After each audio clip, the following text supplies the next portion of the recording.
Gwiezdne Wojny od lat elektryzują kolejne rzesze fanów. Uniwersum rozrosło się niebotycznie o książki, komiksy, seriale, tysiące gadżetów i zabawek oraz oczywiście gry. Zapraszam Was na przejażdżkę przez wszystkie tytuły ze świata Star Wars, jakie wyszły od samego początku.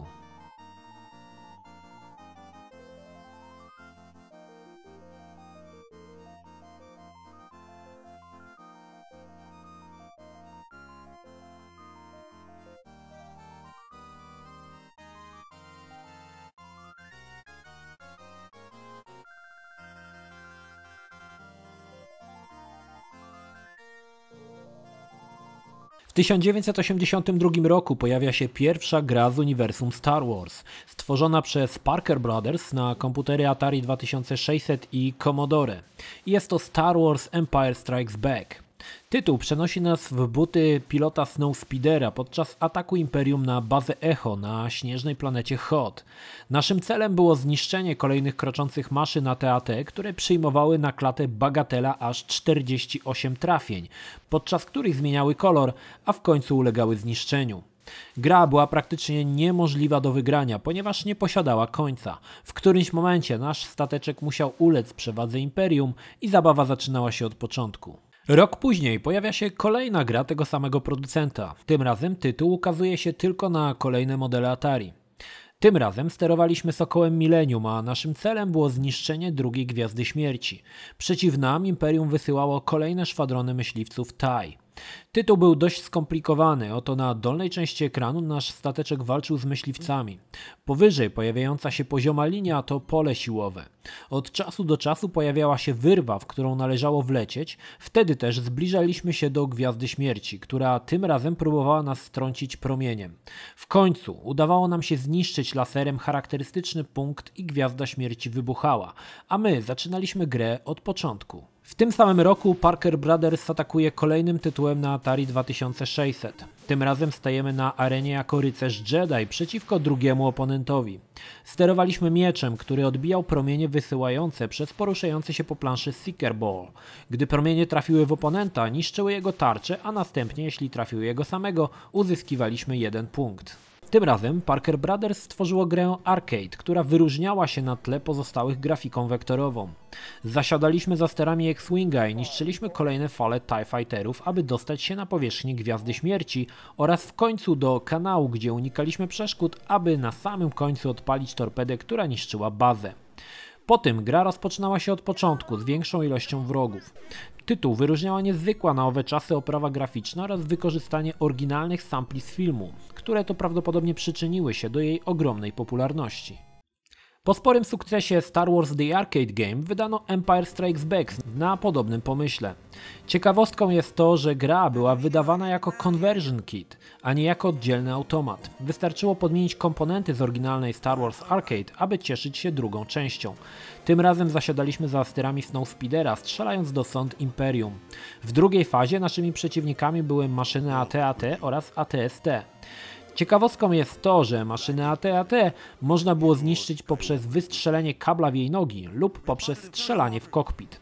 W ostatniej fazie jako Han Solo próbowaliśmy uciec z bazy Echo, strzelając do nadciągających szwadronów TIE Fighterów, by chwilę później przelecieć przez pas asteroidów. Po zakończeniu 4 faz pojawiała się wektorowa głowa Vadera i zabawa zaczynała się od początku. Nowością w grze był bonus w postaci liter Jedi, które po zebraniu niszczyły wszystkie statki znajdujące się na planszy, a gracz dostawał specjalne pasy w tablicy wyników. Automat posiadał specjalny volant, który służył do sterowania naszym stateczkiem. Gra nie okazała się tak sporym sukcesem jak poprzednik, z racji tego, że właściciele salonów nie chcieli robić drogiego upgrade'u do nowej wersji, gdy stara nadal miała się świetnie. W 1987 roku japońska firma Namco, później znana jako Namco, wypuszcza pierwszą grę ze świata Star Wars na Famicoma. Pierwszy raz mamy szansę sterować bohaterem, którym w tym wypadku jest Luke, a gra to typowy side-scroller. Tytuł nie obył się bez przeróżnych dziwactw, m.in. Luke zamiast blondynem jest szatynem, co usprawiedliwiono tym, że chciano odróżnić tło od włosów bohatera. Poza tym Luke też sam pilotuje Sokoła Millennium, aby odnaleźć na różnych planetach swoich przyjaciół, Obi-Wana, droidy czy Hana Solo. W grze przewijali się różni bossowie, m.in. Vader, który transformował się w wielkiego skorpiona, Wampa, rekin, pterodaktyl. Tytuł nie należał do prostych. 3 życia, każde dotknięcie wroga kończyło się śmiercią. Był to pierwszy tytuł, który w miarę luźno starał się streścić cały film poprzez grę. Tytuł ukazał się tylko na rynku japońskim. Na Commodore C64 ukazuje się gra Powrót Jedi, składająca się z 3 planż. Są to lot speederbike'em na Endorze, przelot sokołem Millennium przez drugą Gwiazdę Śmierci oraz poruszanie się pojazdem AT-ST ponownie na planecie Endor. Tytuł przedstawiał grę w rzucie izometrycznym i był dość trudny. Choć gra była bardzo krótka, to na Commodore cieszyła się sporą popularnością z racji tego, że była to jedna z 2 gier osadzonych w uniwersum na ten komputer. Powrót Jedi na Commodore C64. Mój Boże, już myślałem, że nigdy o tej grze nie usłyszę. Pamiętam, że sytuacja była taka, że, może inaczej, sytuacja, w której zdobyłem tą grę, jest też dosyć interesująca. Tutaj wchodzi do gry mój kolega Piotr, mój najlepszy przyjaciel z czasów podstawówki, który chyba na urodziny albo na imieniny zafundował mi nagranie paru gier, nie pamiętam czy na dyskietkę, czy na Commodore, czy to było na dyskietkę, czy na taśmę, chyba na dyskietkę już. Na właśnie komputer Commodore. Gry nagrywał taki facet w takim centralu, w łódzkim centralu, to był taki dom handlowy. Co ciekawe, facet nagrywał te gry długo po tym, jak weszło prawo autorskie i on tam w najlepsze sobie nagrywał te gry i potem na płytach. Niby prawo autorskie już ścigało piratów, ale on cały czas sobie nagrywał spokojnie w tej swojej budzie w centralu. Nie wiem, w jaki sposób to się działo, niemniej jednak sam obiekt. Central jest takim obiektem, który ściśle jest osadzony nadal w latach PRL-u. I może właśnie tam czas się po prostu cofał do lat 80. i trwał ten czas po prostu. Jak się wchodziło do centralu, to tak jakbyś się cofnął w czasie właśnie do lat 80. I może przez to tam to działo. Niemniej jednak pamiętam, że na Commodore sporo czasu poświęciłem w granie w Powrót Jedi, zwłaszcza, że była to jedna z 2 albo z 3 gier, które pojawiły się na Commodore.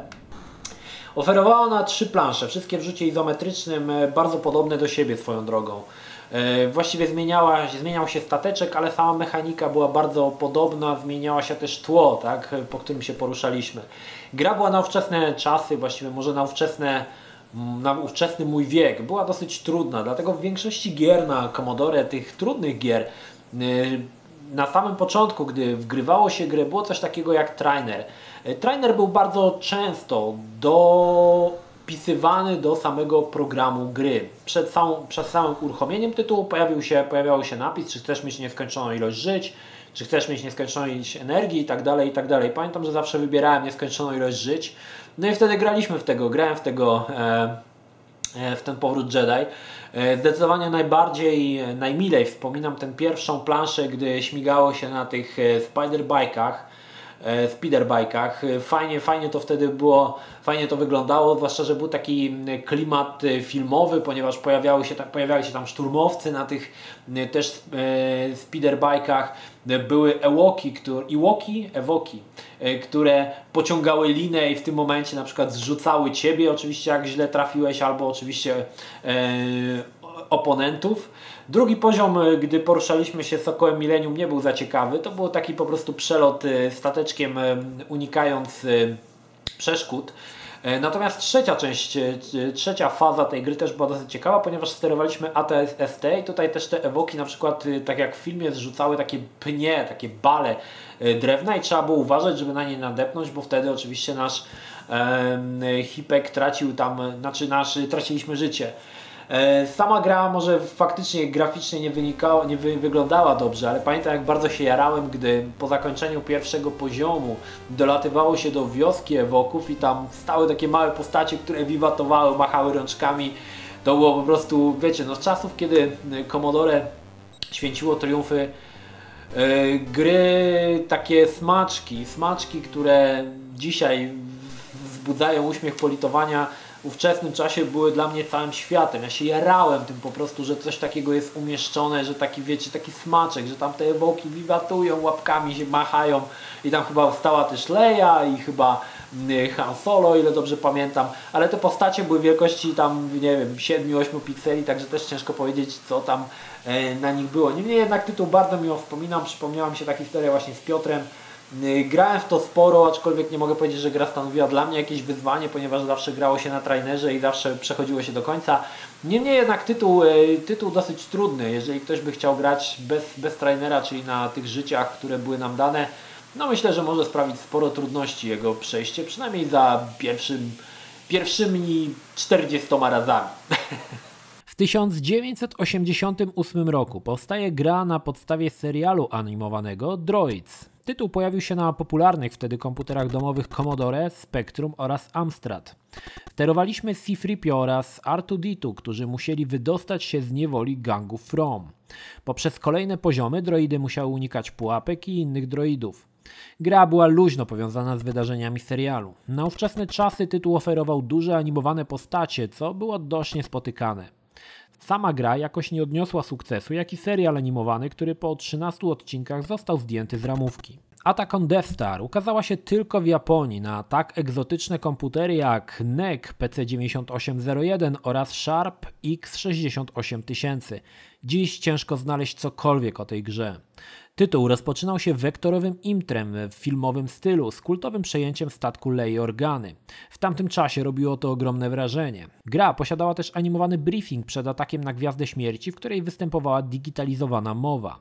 W tytule ponownie zasiadaliśmy za sterami X-Winga, a naszym celem było zniszczenie Gwiazdy Śmierci. Nowością było to, że cały czas widzieliśmy kokpit. Gra była klonem Star Wars Arcade, jednak posiadała więcej cutscenek i jej prędkość działania była wyższa. Na NES-a powstaje gra pod wszystko mówiącym tytułem Star Wars. Grę produkuje Beam Software.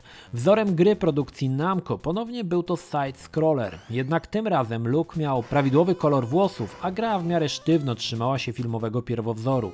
Oprócz misji bieganych były poziomy, w których poruszaliśmy się Landspeederem, a także Sokołem Millennium z perspektywy pierwszej osoby. Podczas poziomów sterowaliśmy różnymi bohaterami, z których każdy miał swoje specjalne umiejętności i moce. Grafika była niezła, na przykład poziom w kantynie Mos Eisley posiadał animowane postacie znane z filmu, które przygrywały w tle. Mogliśmy też zobaczyć Sokoła Millennium zaparkowanego w hangarze czy TIE Fightery. Ostatnim etapem była strzelanina widziana z góry, gdzie X-Wingiem niszczyliśmy Gwiazdę Śmierci. Nintendo szło za ciosem i rok po pierwszej grze wypuszcza Empire Strikes Back. Tym razem deweloperem gry jest Lucasfilm Games. Gra była bardzo podobna do poprzednika, osadzona ściśle w epizodzie 5. Tym razem sterowaliśmy tylko Luke'iem, który podczas szeregu misji powtarzał znane sceny z filmu. A więc jako pilot Snowspeedera broniliśmy bazy Echo, biegaliśmy po jaskini Wampy, odwiedzaliśmy Dagobah, gdzie spotykaliśmy Jodę i ćwiczyliśmy moce Jedi. W końcu trafialiśmy do Cloud City, gdzie mieliśmy szansę sterować AT-ST. Na końcu czekał nas oczywiście pojedynek z Vaderem. Gra nie różniła się zbytnio od poprzedniczki, choć dodano ciekawe poziomy z X-Wingiem. Nowością było to, że Luke podczas gry uczył się nowych mocy, które pomagały mu w kolejnych planszach. W 1992 roku pojawia się tylko jedna gra z uniwersum Gwiezdnych Wojen, ale za to do dziś uważana za jeden z lepszych Star Warsowych platformerów. Jest to Super Star Wars na Super Nintendo Entertainment System. Tytuł jest najbliżej filmowej fabuły, świetna grafika i animacja bohatera do dziś może się podobać, choć gra posiadała parę dziwnych sytuacji, jak pojedynek Luke'a w pierwszej planszy z Sarlakiem na Tatooine. Oprócz poziomów bieganych dochodziły poziomy pseudo 3D, gdzie poruszaliśmy się Landspeederem widzianym od tyłu lub lot X-Wingiem nad Gwiazdą Śmierci.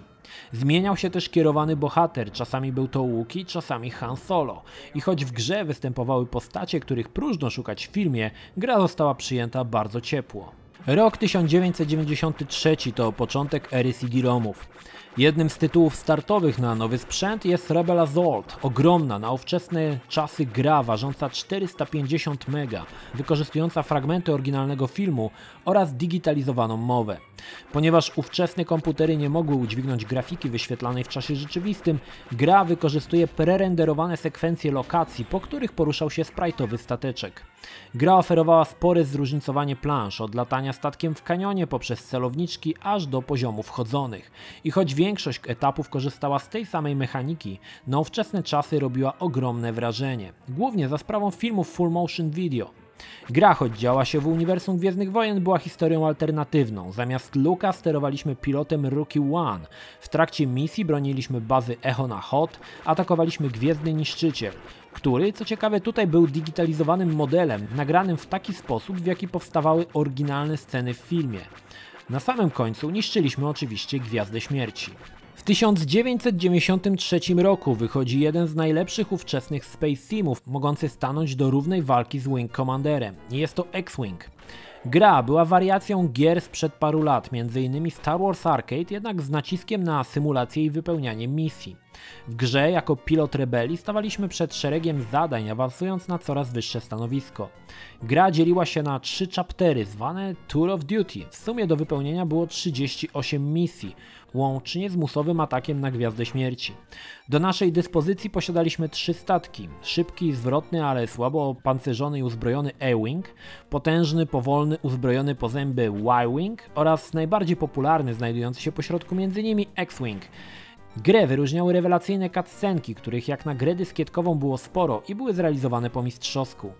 Tytuł wykorzystywał technologię grafiki wektorowej, która jako pierwsza używała tak bogatej w detale oprawy, choć modele nie posiadały tekstur. Do gry zostały wydane 2 dodatki. Pierwszy, Imperial Pursuit, dodawał kolejne Tour of Duty z 20 misjami oraz ciekawszy według mnie B-Wing, dodający ponownie 20 misji oraz nowy myśliwiec tytułowy B-Wing. Rok później powstała wersja CD, która zawierała oba dodatki oraz mówione dialogi. X-Wing, wydany w 1993 roku, słuchajcie, X-Wing był grą, która pierwsza zajawka pojawiła się w drugim numerze Secret Service. Pamiętam to dokładnie, było to na ostatniej stronie, gdzieś tam na dole był pasek właśnie z zapowiedzią nowego symulatora z Gwiezdnych Wojen. Pamiętam, że autor, który pisał tą recenzję, napisał, że trzeba słuchać tego dźwięków z tej gry na Sound Blasterze, ponieważ Roland czy tam Adlib rzęzi z wysiłku. Zrobiło to na mnie ogromne wrażenie, zapragnąłem zagrać w X-Winga i w którymś momencie pojechałem na giełdę z zamiarem zakupienia pierwszego swojego Space Sima. Jednak nie byłem do końca zdecydowany na Gwiezdne Wojny. Po drugiej stronie miałem jeszcze Wing Commandera, dokładnie drugą część Wing Commandera, która też była Space Simem, o wiele bardziej już rozpoznawalnym niż X-Wing. Oczywiście nie ma tutaj co porównywać marek Wing Commander i Gwiezdne Wojny, bo to jest oczywiste, że Gwiezdne Wojny były bardziej popularne, ale chodziło o samą grę. No i powiem wam szczerze, że pojechałem na tą giełdę, miałem tam chyba przy sobie 6 czy 5 dyskietek, żeby nagrać albo jedną grę, albo drugą. Długo się zastanawiałem, rozmawiałem z tym gościem, który nagrywał te tytuły.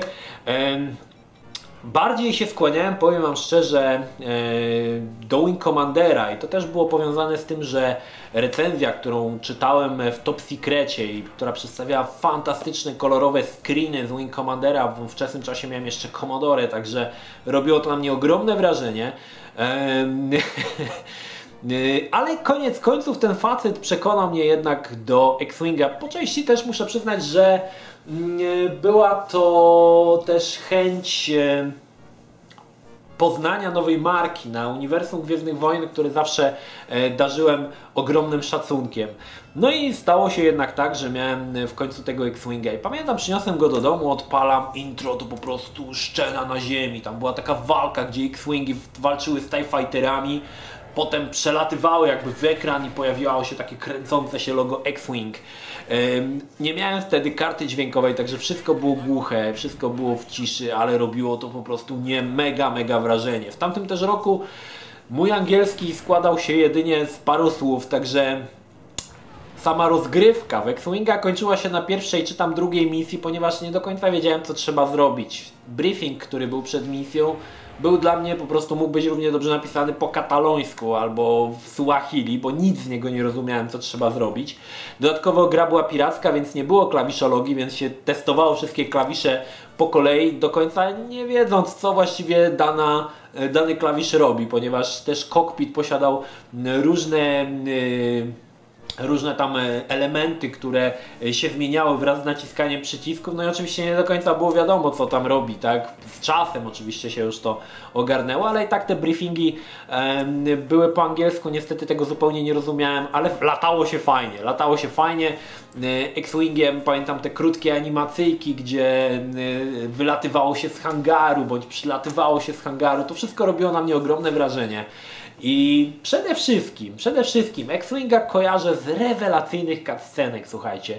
Gdy pojawiły się dwa dodatkowe expansion packi, pamiętam, że pierwsze expansion packi posiadał mój kolega Marcin, który również miał PC-ta w ówczesnym czasie. Był to jedyna osoba, którą znałem w tamtym czasie, która posiadała PC-ta i która posiadała go wcześniej niż ja.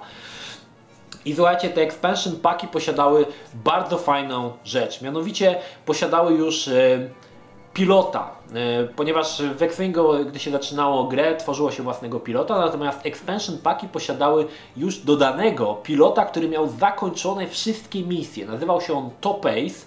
I dzięki temu, gdy się wybierało tego pilota, można było obejrzeć wszystkie cutscenki, jakie występowały w grze. I choć gra była na 5 dyskietkach, tych cutscenek było dosyć dużo, były one naprawdę zrealizowane po mistrzowsku. W tamtym czasie to ja się czułem, jakbym oglądał Gwiezdne Wojny w kinie.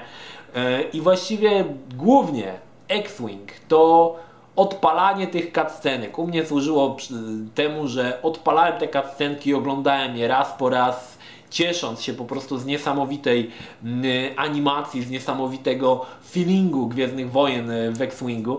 Natomiast sama gra mi się kojarzy jako taki troszkę szaro-bury symulator, w którym nie do końca wiedziałem, o co chodzi.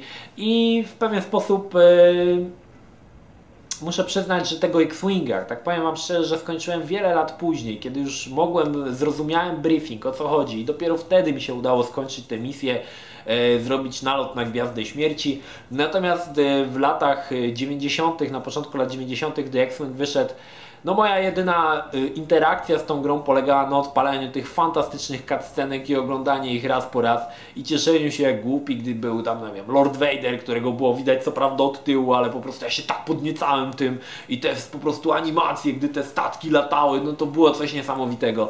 Natomiast sama fabuła gry była dla mnie całkowicie może nie abstrakcyjna, ale tajemnicza, ponieważ mój język angielski był na poziomie trochę gorzej niż podstawowym. Nintendo postanowiło iść za ciosem i po sukcesie Super Star Wars postanowiono wziąć na ruszt drugą część Imperium kontratakuje.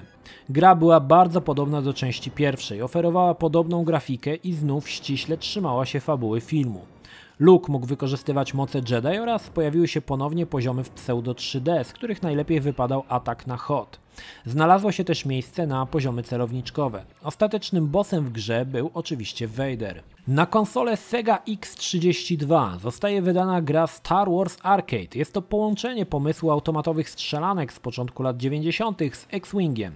Gra oferowała wektorową grafikę, która była bardziej kolorowa niż w szaroburym X-Wingu. Star Wars Arcade oferował parę poziomów, w których głównie strzelaliśmy do nadlatujących szwadronów Imperium.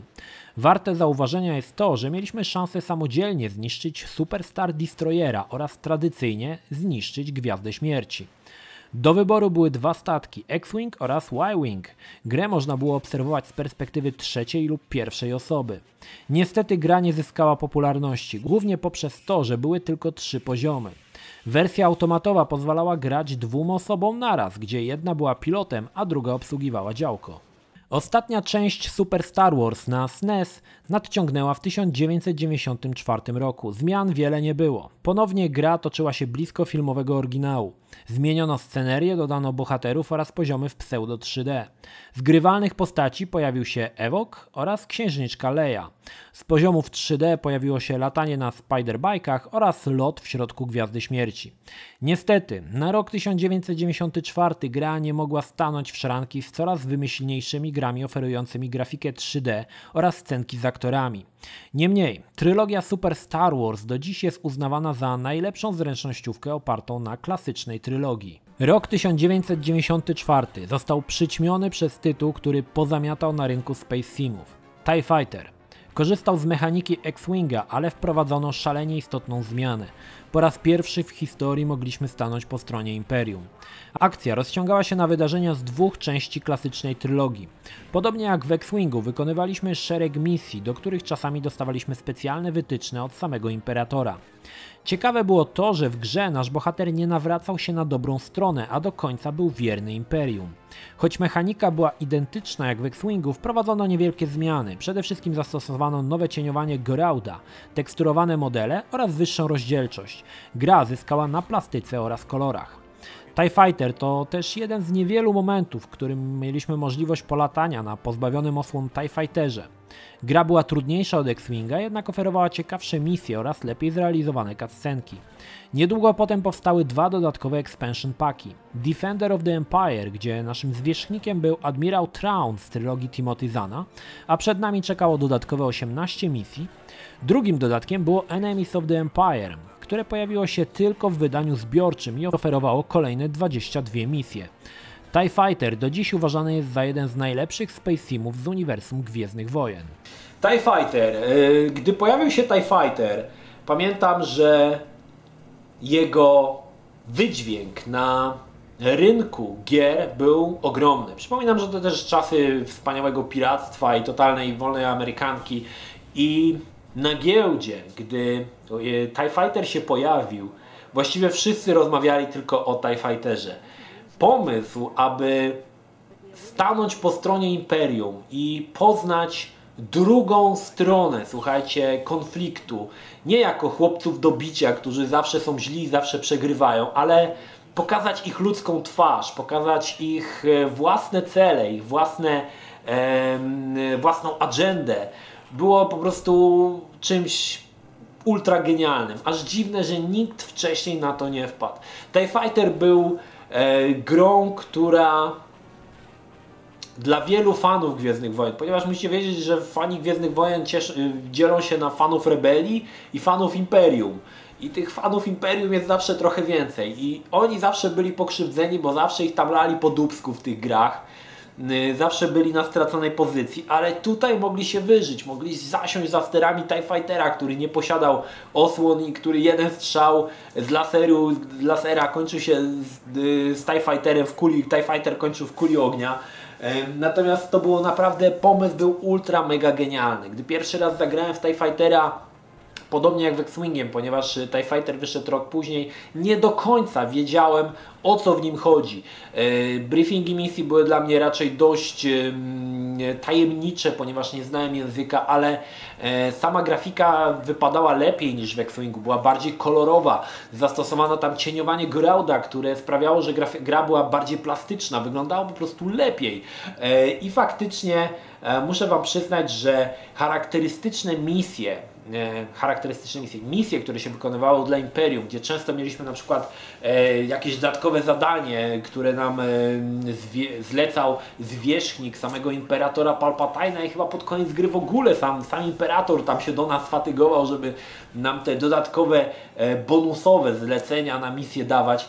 Robiło to naprawdę ogromne wrażenie. Ponownie rewelacyjne cutscenki. TIE Fighter wyszedł w 2 wersjach, i w wersji CD i w wersji na dyskietki. W tamtym czasie posiadałem tą wersję dyskietkową.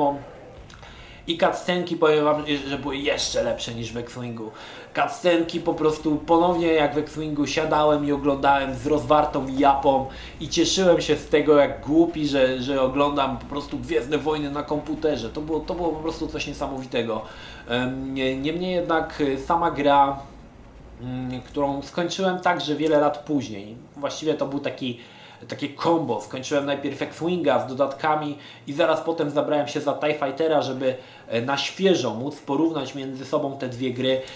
Faktycznie według mnie TIE Fighter wypadał ciekawiej. Podobały mi się misje, które były bardziej interesujące, ale ta ciekawość tych misji nie wynikała bardziej z tego, że autorzy mogli dzięki usprawnieniu silnika produkcji mogli zamieścić więcej elementów, obiekty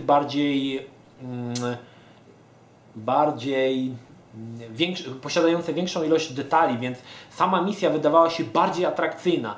Odnośnie fabuły, tak jak mówię, no też było tutaj to takie przeświadczenie, że pierwszy raz stajemy po stronie Imperium i myślałem, że kichnę. Dzięki. W każdym razie stanie po tej stronie Imperium było czymś nowatorskim, czymś, czego jeszcze do tej pory się nie doświadczyło i no to było naprawdę fajne doświadczenie. Muszę przyznać, że TIE Fighter w mojej ocenie dzisiaj uważam go jako w pierwszej trójce najlepszych Space Simów, w jakie mi się udało zagrać.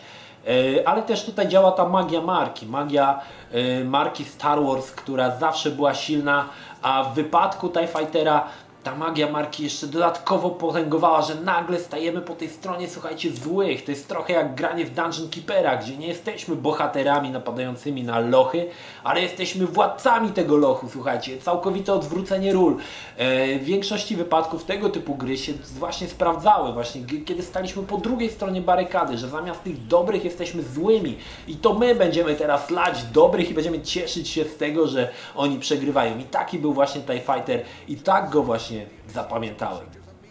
W 1994 roku pojawia się jedyna gra w szachy z postaciami z Gwiezdnych Wojen. Pomysł jest zaczerpnięty z gry Battle Chess z 1988 roku, gdzie po zbiciu jakiejkolwiek figury następowała krótka animacja walki pomiędzy nimi. Sam system w gry w szachy pozostawał niezmieniony, jednak wprowadzenie tych niewielkich, całkiem nieźle animowanych sekwencji dawało grze w szachy całkiem nowy wymiar. Szachy z Gwiezdnych Wojen, słuchajcie, miałem te szachy, one były na jakiejś dosyć sporej ilości dyskietek. Działały chyba w 256 kolorach. Fajnie to było zrobione, bo po dwóch stronach stały siły rebeliantów i oczywiście siły Imperium. Więc tam na przykład piony Imperium no to byli szturmowcy, natomiast piony rebelii to były chyba R2-D2, o ile dobrze pamiętam. To, co mi się podobało, ponieważ miałem tą grę jakoś też właśnie w 94 roku czy 95, troszkę później.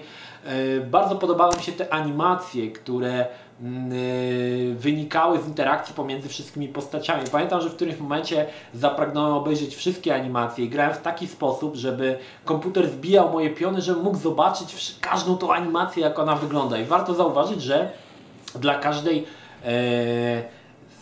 każdej z figur były dwie animacje, więc jedna była animacja, gdy ona biła, a druga, gdy była bita. Zauważmy, że samych figur na szachownicy, tych unikalnych, jest tam parę, tak? I dla każdej była osobna animacja, więc inaczej Lord Vader walczył z R2-D2, ale inaczej Lord Vader walczył na przykład z Luke'em, tak? Czy tam z księżniczką Leją, także tych animacji było naprawdę sporo. One były dosyć krótkie, ale naprawdę sprawiały masę radochy, bo same te animacje były bardzo fajnie animowane, dodatkowo było one takim troszkę takie rysunkowe, taki sznyt był rysunkowy i wypadały one naprawdę fajnie. I pamiętam, że w tamtym czasie moja umiejętność gry w szachy była nikła. Ja znałem ruchy pionów, ale nie umiałem grać w szachy, tak? No, to też ciężko powiedzieć, jeżeli znasz ruchy pionów, to też ciężko powiedzieć, że umiesz grać w szachy, bo umieć grać w szachy to też umieć w nie wygrywać, a nie tylko przesuwać zgodnie z zasadami piony po planszy. Ja wtedy w tamtym czasie umiałem jedynie przesuwać te piony po planszy, więc dla mnie Star Wars Chess polegało na tym, że ja odpalałem tą grę i tylko po to, aby obejrzeć, słuchajcie, te animacje, cieszyć się widokiem bitych pionów przez Lorda Vadera, czy też bitych pionów przez szturmowców i tak dalej, i tak dalej. Także dosyć takie płytkie moje było zainteresowanie szachami Gwiezdnych Wojen, ale to też były troszkę inne czasy. Warto zauważyć, że sam pomysł Star Wars Chess nie był nowy. Zostało tutaj wykorzystany pomysł, który pojawił się w takiej grze Battle Chess, gdzie właśnie też stały na figury już takie bardziej klasyczne. One były takie rycerze, czerwoni i niebiescy, o ile dobrze pamiętam, i też właśnie przesuwało się piony pomiędzy, gdy te piony dochodziło, jeden pion bił drugi, czy tam jedna figura biła drugą figurę, następowała krótka animacja walki. Stąd zaczerpnięto pomysł. Muszę przyznać, że to całkiem nieźle się udało. Warto zauważyć, że Star Wars Chess w wersji komputerowej znalazł rozwinięcie w rzeczywistości. Do dzisiaj można kupić fantastyczne szachy, prawdziwe szachy z figurami z Gwiezdnych Wojen. Są one dosyć drogie, ale mam nadzieję, że kiedyś, gdy będę obrzydliwie bogaty, to sobie takie właśnie szachy sprawię, bo wyglądają one po prostu fantastycznie. No i myślę, że dla fanów Gwiezdnych Wojen to jest coś fajnego. Natomiast gra dzisiaj całkowicie zapomniana, prawdopodobnie nawet w takiej liście wszystkich gier z Gwiezdnych Wojen, szachy, Star Wars Chess są często pomijane, ponieważ grę bardzo mało kto znał, a szkoda, bo oprócz oczywiście fantastycznych animacji związanych z Gwiezdnymi Wojenami, no oferowały też całkiem niezłą gimnastykę dla umysłu, czyli granie po prostu w szachy. W 1995 roku coraz większą popularność zyskiwały strzelaniny FPS. LucasArts stworzył pierwszą taką grę na komputery PC i konsole PlayStation i było to Dark Forces. Tytuł przedstawiał nowego bohatera, Kyla Katarna, najemnika na usługach rebeliantów. Gra oferowała unikalną w tamtym czasie możliwość patrzenia w górę i w dół, do tego dochodziła nowatorska możliwość skakania i pływania oraz piętrowe projekty poziomów. Dla potrzeb gry zaprojektowano osobny silnik, Jedi Engine. Gra rzucała nas przez szereg ogromnych poziomów, gdzie walczyliśmy z przeciwnikami znanymi z klasycznej trylogii. Tytuł też przedstawiał nowego przeciwnika, Dark Trooper, który zyskał swoją popularność i był umieszczany później w komiksach i książkach. Pierwsza próba stworzenia strzelaniny FPS na kanwie Star Wars okazała się niezwykle udaną, a liczba sprzedanych kopii uplasowała grę na 11. miejscu wśród najlepiej sprzedających się gier lat 90. Do żywotności tytułu przyczyniła się ogromna społeczność graczy tworząca nowe mapy, mody oraz całkowite konwersje tytułu. Po sukcesie pierwszej części Rebel Assault postanowiono stworzyć drugą część, opierając się na podobnej mechanice i przedstawianiu historii. Rebel Assault 2 The Hidden Empire zawierał pierwsze od czasu powrotu Jedi nagrane sceny aktorskie z rekwizytami z Gwiezdnych Wojen. Warto zauważyć, że mundury, broń, pojazdy nie były przygotowywane pod grę, a wypożyczone bezpośrednio z magazynów Lucasa. Dzięki temu tytuł był bardzo bliski klasycznej trylogii. Gra w stosunku do pierwszej części oferowała lepszej jakości cutscenki, ciekawsze poziomy oraz świetnie zrealizowany ciąg przyczynowo-skutkowy, który sprawiał, że gra przechodziła płynnie z jednego poziomu w drugi, zmieniając przy okazji mechanikę. Raz strzelało się z perspektywy pierwszej osoby do nadlatujących TIE Fighterów, by chwilę później, gdy nasz statek rozbija się na planecie, odnajdowywaliśmy bazę Imperium i gra przechodziła w tryb trzecioosobowy. Podobnie jak poprzednio, tła były prerenderowane, po których poruszał się sterowany przez nas obiekt sprite'owy. Sama fabuła dotyczyła nowych myśliwców TIE Phantom, które posiadały możliwość stania się niewidzialnymi.